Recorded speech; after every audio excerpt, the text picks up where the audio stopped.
Hello friends, स्वागत है हमारे यूट्यूब चैनल पे। हम लोग देख रहे थे रेलवे सब इंस्पेक्टर का प्रीवियस ईयर क्वेश्चन। आज हम लोग देखने वाले हैं 6 जनवरी 2019 सेकंड शिफ्ट में पूछे गए प्रश्न को। बहुत ही शानदार इसमें डिस्कशन दिया गया है, काफ़ी हेल्पफुल भी रहेगा। तो चलिए वीडियो को प्रारंभ करते हैं। फर्स्ट नंबर क्वेश्चन से, निम्नलिखित में से कौन अलाउद्दीन खिलजी का प्रसिद्ध दास था?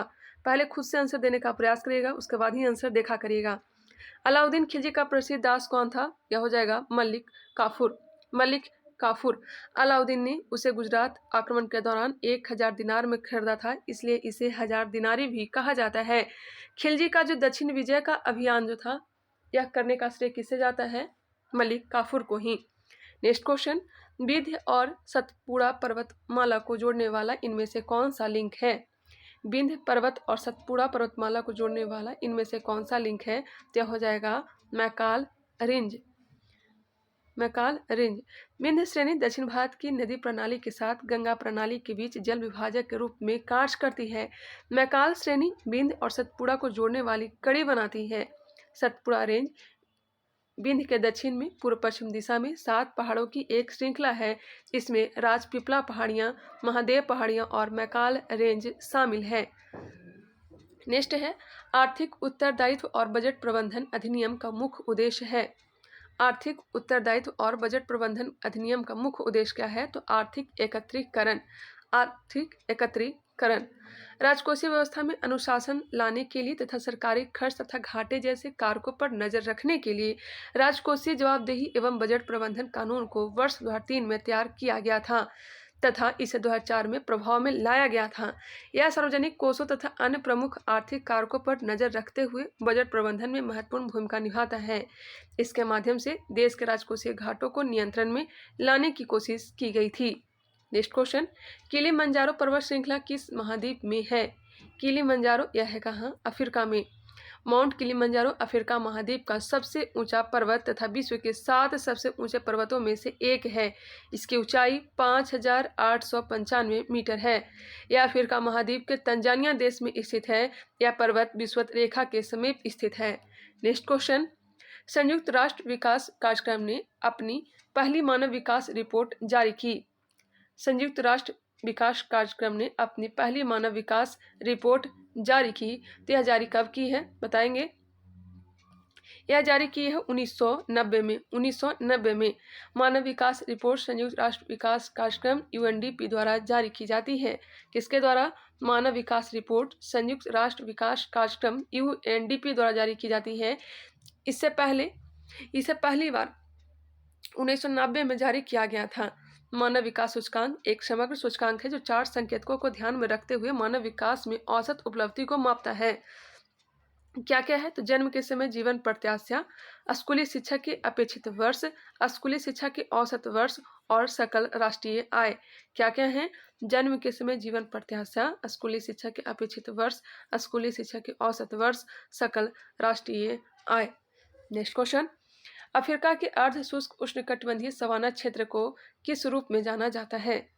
अफ्रीका के अर्ध शुष्क उष्णकटिबंधीय सवाना क्षेत्र को किस नाम से? साहेल के रूप में जाना जाता है। अफ्रीका के अर्ध शुष्क उष्णकटिबंधीय सवाना क्षेत्र को साहेल के रूप में जाना जाता है, जो सेनेगल से सूडान तक विस्तारित है। यह उत्तर में सहारा रेगिस्तान और दक्षिण में आर्द्र सवाना घास के मैदान के बीच एक संक्रमणशील क्षेत्र है। इस क्षेत्र में शामिल अन्य देश Mauritania, Mali, Zambia, Nigeria, Burkina Faso, Cameroon व सेंट्रल अफ्रीका आदि है। नेक्स्ट क्वेश्चन, भारतीय संविधान के किस भाग में आपातकाल का प्रावधान है? आपातकाल का प्रावधान भाग 18 में है। भारतीय संविधान में आपात उपबंध जर्मनी के संविधान से लिया गया है। यह भारतीय संविधान के भाग 18 के अनुच्छेद 352 से 360 के अंतर्गत उल्लेखित है। मंत्रिपरिषद के परामर्श से राष्ट्रपति 3 प्रकार के आपात लागू कर सकता है: राष्ट्रीय आपात, राष्ट्रपति शासन और वित्तीय आपातकाल। वित्तीय आपातकाल हमारे देश में कभी भी नहीं लगा है, जिसकी चर्चा अनुच्छेद 360 में है। वही राष्ट्रपति शासन अनुच्छेद 356, राष्ट्रीय आपात 352 में चर्चा की गई है। नेक्स्ट है, भारत के सुप्रीम कोर्ट के परामर्श क्षेत्राधिकार की अवधारणा कहाँ से आई है? एक मिनट, भारत की सुप्रीम कोर्ट के परामर्श क्षेत्राधिकार की अवधारणा कहाँ से आई है? सुप्रीम कोर्ट के परामर्श क्षेत्राधिकार की अवधारणा कहाँ से आई है? तो यह लाई गई है कनाडा से। कहाँ से? कनाडा से। उच्चतम न्यायालय के परामर्श क्षेत्राधिकार की अवधारणा कनाडा के संविधान से ग्रहण की गई है। भारतीय संविधान के अनुच्छेद 143 के अनुसार राष्ट्रपति आवश्यक विषय को उच्चतम न्यायालय के सम्मुख परामर्श हेतु भेज सकता है। सर्वोच्च न्यायालय उसकी सुनवाई कर उस पर अपना परामर्श राष्ट्रपति को भेजता है। सर्वोच्च न्यायालय द्वारा दिया गया परामर्श राष्ट्रपति पर बाध्यकारी नहीं होता है। सर्वोच्च न्यायालय पूछे गए प्रश्न का उत्तर देने से मना भी कर सकता है। एक बार फिर से यहाँ पे देख लेते हैं। मुझे समझ में नहीं आया है तो आप लोग को भी समझ में नहीं आया होगा। एक बार फिर से आप लोग देख लीजिए। उच्चतम न्यायालय के परामर्श क्षेत्राधिकार की अवधारणा कनाडा के संविधान से ग्रहण की गई है। ठीक है। भारतीय संविधान के अनुच्छेद 143 के अनुसार राष्ट्रपति आवश्यक विषय को उच्चतम न्यायालय के सम्मुख परामर्श हेतु भेज सकता है। सर्वोच्च न्यायालय उसकी सुनवाई कर उस पर अपना परामर्श राष्ट्रपति को भेजता है। सर्वोच्च न्यायालय द्वारा दिया गया परामर्श राष्ट्रपति पर बाध्यकारी नहीं होता। सर्वोच्च न्यायालय पूछे गए प्रश्न का उत्तर देने से भी मना भी कर सकता है। न यह मानने के लिए और न वो देने के लिए बाध्यकारी है। ठीक है। न उत्तर देने के लिए और न राष्ट्रपति को मानने के लिए बाध्यकारी नहीं किया गया है। ठीक है।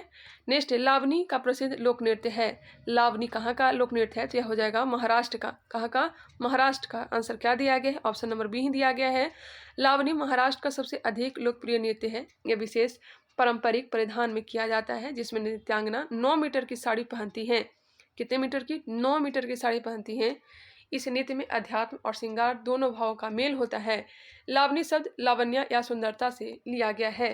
नेक्स्ट क्वेश्चन, किसी एक डीएनए में से अधिक आरएनए पर आनुवांशिक जानकारी की प्रतिलिपि बनाने की प्रक्रिया को क्या कहा जाता है? इसे कहते हैं प्रतिलेखन। क्या कहते हैं? प्रतिलेखन कहते हैं। डीएनए की एक रज्जुक से आनुवांशिक सूचनाओं का आरएनए में प्रतिलिपिकरण करने की प्रक्रिया को प्रतिलेखन कहा जाता है। प्रतिलेखन वह प्रक्रिया जिसके द्वारा डीएनए में संग्रहित आनुवांशिक जानकारी का उपयोग पूरक आरएनए स्ट्रैंड का उत्पादन करने के लिए किया जाता है। नेक्स्ट क्वेश्चन, भारत के मुख्य न्यायाधीश की नियुक्ति कौन करता है? भारत के मुख्य न्यायाधीश की नियुक्ति कौन करते हैं? तो भारत के राष्ट्रपति। भारत के सर्वोच्च न्यायालय के मुख्य न्यायाधीश को भारत के राष्ट्रपति द्वारा नियुक्त किया जाता है। यह नियुक्ति भारतीय संविधान के अनुच्छेद 124 खंड 2 के तहत किया जाता है। नेक्स्ट है, मेघालय पठार को मालदा खंड से कौन अलग करता है? मेघालय पठार को मालदा खंड से कौन अलग करता है? तो भारतीय प्रायद्वीपीय पठार। मेघालय पठार प्रायद्वीपीय पठार का भाग है जो भ्रंशन के कारण मालदा गैप द्वारा अलग हो गया है। इसका निर्माण गोंडवाना काल के निक्षेपों से हुआ है। मेघालय का पठार उत्तरी ढाल लंबवत है जहां से ब्रह्मपुत्र नदी बहती है। आगे बढ़ते हैं। बीर ड्रिबलिंग कौशल किस खेल से संबंधित है? बीर ड्रिबलिंग कौशल किस खेल से संबंधित है? तो यह संबंधित है हॉकी से। हॉकी से संबंधित है जिसमें अपनी स्टिक के साथ चलते हुए गेंद को नियंत्रित करना और पैतरेबाजी करना शामिल है। यह आक्रामक और रक्षात्मक दोनों रूपों में खिलाड़ियों के लिए आवश्यक कौशल है। नेक्स्ट है क्वेश्चन नंबर 14, सूर्य, चंद्रमा और पृथ्वी के संरेखित होने पर किस प्रकार का ज्वार आती है? तो यह आएगी ऊंचे ज्वार। जब तीनों एक ही रेखा में होंगे तो कौन से ज्वार आएगा? ऊंचे ज्वार आएगा। ज्वार भाटा एक प्राकृतिक घटना है। सूर्य तथा चंद्रमा की आकर्षण शक्तियों के कारण सागरीय जल के ऊपर उठने तथा नीचे गिरने की घटना को क्या कहते हैं? ज्वार भाटा कहते हैं। ऊपर उठने की घटना ज्वार कहलाती है, नीचे आने की घटना क्या कहलाती है? भाटा कहलाती है। सूर्य, चंद्रमा और पृथ्वी के संरेखित होने पर ऊंचे ज्वार आता है। तीनों जब एक ही सिद्ध में होता है तब ऊंचे ज्वार आता है क्योंकि सूर्य और चंद्रमा दोनों की आकर्षण शक्ति कार्य करती है। नेक्स्ट है, एक अतिरिक्त गुणसूत्र 21 की उपस्थिति के कारण होने वाले विकार का नाम क्या है? एक अतिरिक्त गुणसूत्र 21 की उपस्थिति के कारण होने वाले विकार का नाम क्या है? इसे कहते हैं डाउन सिंड्रोम। डाउन सिंड्रोम गुणसूत्र की 21वीं जोड़ी में एक अतिरिक्त गुणसूत्र बढ़ जाने के कारण होने वाला विकार है। इस बीमारी को ट्राइसोमी के नाम से भी जाना जाता है। अतिरिक्त गुणसूत्र बढ़ जाने के कारण डाउन सिंड्रोम से प्रभावित मनुष्य का चेहरा मंगोलों जैसा, माथा चौड़ा, जीभ मोटी, आंखें तिरछी, मंदबुद्धि आदि के लक्षण दिखते हैं।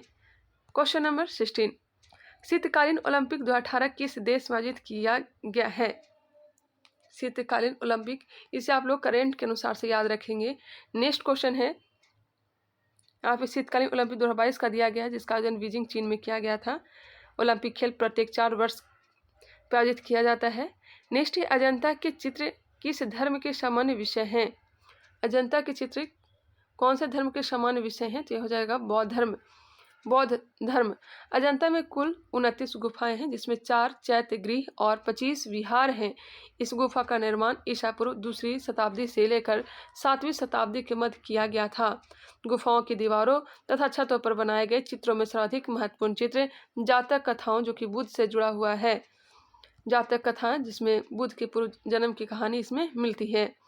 नेक्स्ट है, दो तरंगों की अत्यधिक शक्ति के कारण प्रकाश की तीव्रता का असमान वितरण क्या है? दो तरंगों की अत्यधिक शक्ति के कारण प्रकाश की तीव्रता का असमान वितरण क्या है? तो हो जाएगा व्यतिकरण। दो विभिन्न सुसंगत स्रोतों से दो प्रकाश स्रोत एक साथ मिलते हैं। जब समान आवृत्ति की दो प्रकाश तरंगें किसी माध्यम में एक ही दिशा में गमन करती है तो उनके अध्यारोपण के फलस्वरूप प्रकाश की तीव्रता में परिवर्तन हो जाता है, जिसे व्यतिकरण कहते हैं। तो ऊर्जा का वितरण होता है और एक दूसरे से विक्षुब्ध होते हैं। दो प्रकाश तरंगों के इस अध्यारोपण को प्रकाश तरंगों का व्यतिकरण कहते हैं। इसके बारे में आप लोग जानते होंगे, चलिए इतना लंबा चौड़ा पढ़ने की जरूरत नहीं है। सामाजिक, आर्थिक और राजनीतिक न्याय की अवधारणा किस क्रांति से ली गई है? सामाजिक, आर्थिक और राजनीतिक न्याय कहाँ से लिया गया है? रूसी क्रांति से लिया गया है। कहाँ से? रूसी क्रांति से। वही फ्रांसीसी क्रांति से स्वतंत्रता, समानता और बंधुत्व किनारा लिया गया है। स्वतंत्रता, समानता और बंधुत्व का सिद्धांत लिया गया है फ्रांसीसी क्रांति से। मौलिक अधिकार अमेरिका से लिया गया है। नेक्स्ट है, भारतीय संविधान का अंतिम व्याख्याता किसे माना जाता है? भारतीय संविधान का अंतिम व्याख्याता सुप्रीम कोर्ट को माना जाता है। भारतीय संविधान को संविधान सभा द्वारा 26 नवंबर 1949 को अपनाया गया। 26 जनवरी 1950 को पूर्ण रूप से इसे लागू किया गया। भारतीय संविधान पर प्रथम हस्ताक्षर करने वाले पंडित जवाहरलाल नेहरू थे। प्रथम हस्ताक्षर किसने किया था? तो पंडित जवाहरलाल नेहरू किए थे तथा अंतिम हस्ताक्षरकर्ता डॉक्टर राजेंद्र प्रसाद थे। भारतीय संविधान का अंतिम व्याख्याता सुप्रीम कोर्ट को माना जाता है। नेक्स्ट क्वेश्चन, निम्नलिखित में से कौन सा दुनिया का सबसे ऊंचा पठार है? दुनिया का सबसे ऊंचा पठार तिब्बती पठार है। डेक्कन का पठार की ऊंचाई 2695 मीटर, तिब्बत का पठार 5000 मीटर, कोलंबिया का पठार 1800 मीटर, कटगा का पठार 1220 मीटर। तिब्बत का पठार देख सकते हैं कितना मीटर है? 5000 मीटर। नेक्स्ट क्वेश्चन, जिस दर पर रिजर्व बैंक अन्य बैंकों को कर्ज देता है, गौर करिए क्वेश्चन पर, जिस दर पर रिजर्व बैंक अन्य बैंकों को कर्ज देता है उसे क्या कहते हैं? तो उसे कहते हैं बैंक दर। क्या कहते हैं? बैंक दर। बैंक दर वह दर है जिस पर रिजर्व बैंक व्यापारिक बैंकों को उधार देता है। यह उनके व्यापारिक बिलों की पुनर्कटौती करता है एवं उसके द्वारा रिजर्व बैंक साख की मात्रा को नियंत्रित करता है।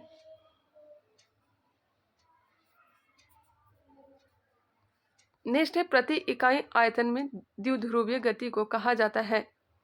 प्रति इकाई आयतन में द्विध्रुवीय गति को कहा जाता है, इसे कहते हैं ध्रुवीकरण। क्या कहते हैं? ध्रुवीकरण कहते हैं। यह एक निश्चित पैटर्न में कंपन के कारण बनती है, जैसे प्रकाश तरंगों का ध्रुवीकरण। नेक्स्ट है, मादाओं में परागकणों का मादा प्रतिच्छेदन में क्या स्थान है? मादाओं में परागकणों का मादा प्रतिच्छेदन में क्या स्थान है? तो परागन है। मादाओं में परागकणों का मादा प्रतिच्छेदन स्थान होता है।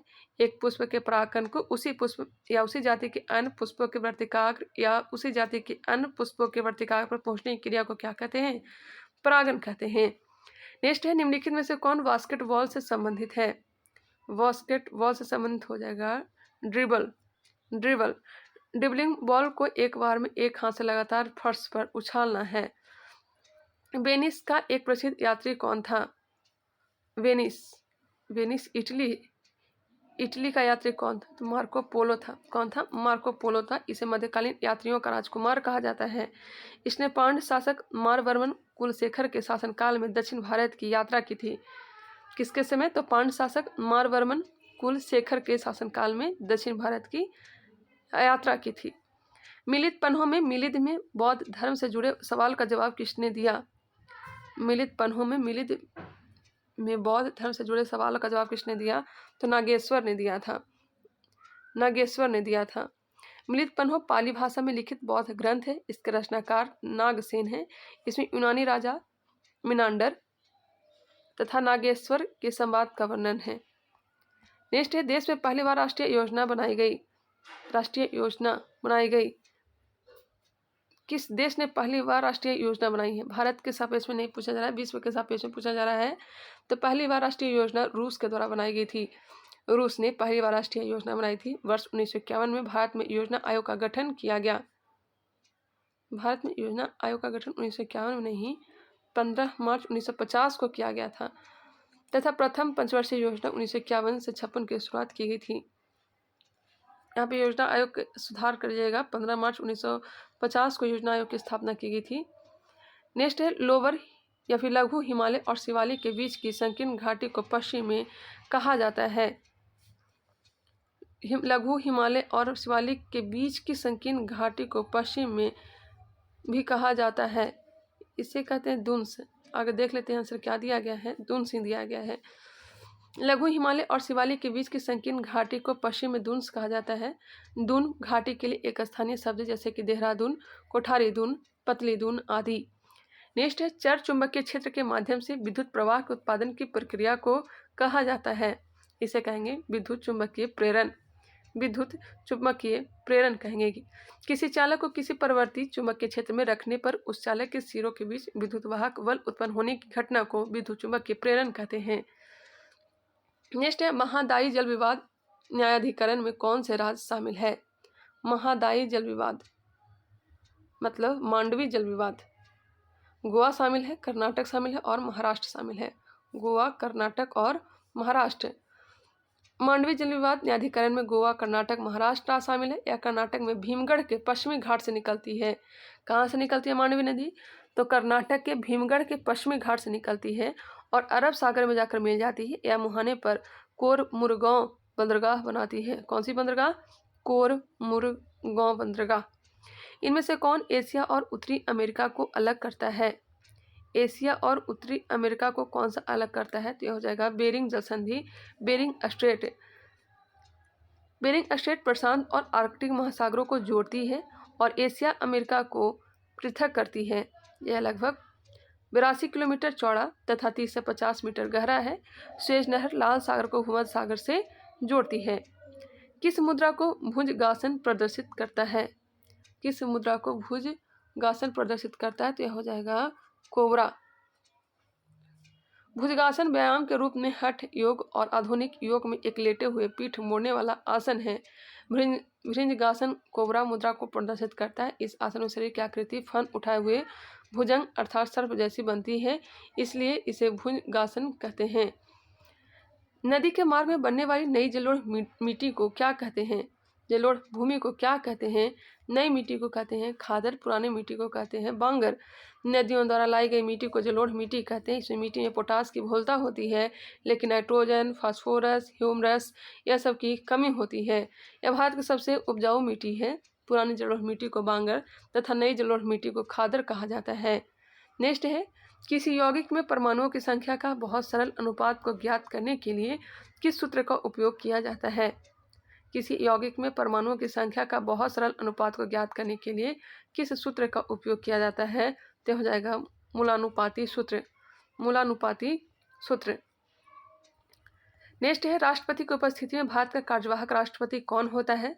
राष्ट्रपति की अनुपस्थिति में भारत का कार्यवाहक राष्ट्रपति भारत के उपराष्ट्रपति होते हैं। यहाँ पे इसके बारे में डिटेल दिया गया है, आप लोग खुद से भी देख सकते हैं, बहुत ही ईजी है, जानते भी होंगे। निम्नलिखित में से कौन एक प्रसिद्ध विज्ञान कथा पुस्तक है? विज्ञान कथा पुस्तक हो जाएगा सूर्य सिद्धांत। सूर्य सिद्धांत पुस्तक किसका है? तो आर्यभट्ट का है। इसमें उन्होंने प्रतिपादित किया कि सूर्य स्थित है और पृथ्वी अपने अक्ष पर सूर्य की परिक्रमा करती है। पृथ्वी अपने अक्ष पर सूर्य की परिक्रमा करती है। नेक्स्ट है भारतीय संविधान किस वर्ष से कम उम्र के बच्चों को रोजगार पर प्रतिबंध लगाता है? कितने वर्ष से कम उम्र बच्चों को रोजगार पर प्रतिबंध लगाता है? तो 14 वर्ष के कम उम्र के बच्चों को प्रतिबंध लगाता है। भारतीय संविधान का अनुच्छेद 24 के अनुसार किसी फैक्ट्री, खान अथवा अन्य परिसंकटमय गतिविधियों तथा निर्माण कार्य अथवा रेलवे में 14 वर्ष से कम उम्र के बच्चों के नियोजन का प्रतिबंध करता है, लेकिन यह प्रतिबंध किसी को नुकसान न पहुंचाने वाले अथवा निर्दोष कार्यों में नियोजन का प्रतिबंध नहीं करता है। नेक्स्ट है निम्नलिखित में से किसने अपने हमलों में प्रसिद्ध सोमनाथ मंदिर के साथ भव्य मंदिरों को 17 बार लूटा और नष्ट किया? तो हो जाएगा महमूद गजनी। महमूद गजनवी 1001 से लेकर के 1026 के बीच भारत पर 17 बार आक्रमण किया।